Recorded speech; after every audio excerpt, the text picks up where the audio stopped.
le 13h, Julie Morel. Merci de nous rejoindre pour vous informer. Voici les titres de l'actualité de ce samedi. Pour l'Église du Congo, pas de doute, c'est Martin Fayulu, le candidat de l'opposition qui est le vainqueur des élections en RDC.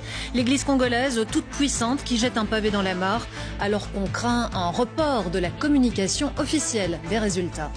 Le chômage continue de baisser en Belgique, baisse particulièrement spectaculaire en Flandre, mais qui vaut aussi pour la Wallonie et pour Bruxelles. Chiffres et explications avec Alissane Delpierre dans un instant. Cela fait 2 semaines maintenant que ce bateau cherche un port. 32 migrants à son bord qui commencent à manquer de nourriture, mais aucun pays pour les accueillir. Le shopping de Weinegem près d'Anvers veut attirer les hommes en ce premier week-end de solde. Il les invite à venir jouer au billard et boire des bières pendant que ces dames dépensent. On est en 2019, certains clichés ont la vie dure. Tidier Mkwash nous attend sur place. Et puis bilan positif pour le secteur touristique wallon lors de ses vacances d'hiver. Nous ferons le point avec Thomas Dechamps en direct d'un hébergement insolite, une vraie tendance au sud du pays.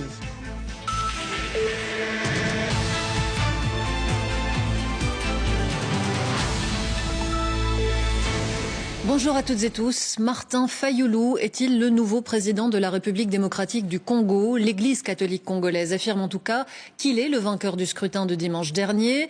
L'Église qui avait déployé des milliers d'observateurs électoraux dans le pays et qui vraisemblablement veut bousculer les autorités en place, alors que les observateurs craignent un report de l'annonce des résultats qui était initialement prévu pour demain. Pascal Bustamante. Alors que les comptages sont encore en cours et que les premiers résultats partiels sont attendus pour demain, l'Église catholique congolaise fait au travers du New York Times une annonce fracassante. Le leader de l'opposition est déclaré vainqueur du vote congolais par l'Église. Martin Fayulu serait selon l'Église catholique le vainqueur du scrutin, une annonce qui a déjà suscité la réaction du pouvoir. L'annonce des tendances telles que faite par M. l'abbé Cholet est de nature à intoxiquer la population en préparant un soulèvement dont la SENCO sera seule responsable, d'autant qu'elle se fonde sur des données infimes et partiales.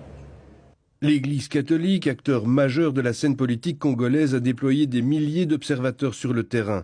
Du côté des institutions internationales, tout le monde pousse le pouvoir congolais à publier les résultats. Ce que mes collègues m'ont expliqué et qu'ils ont observé, c'est que la situation reste calme mais tendue dans l'attente de l'annonce des résultats de l'élection. Des rapports préliminaires indiquent des poches de violence et des personnes blessées. Preuve de cette tension, dans l'attente de l'annonce officielle du nom du futur président congolais, les États-Unis ont annoncé l'envoi de 80 soldats au Gabon afin de pouvoir intervenir si des troubles d'envergure venaient à se déclarer. Retour chez nous avec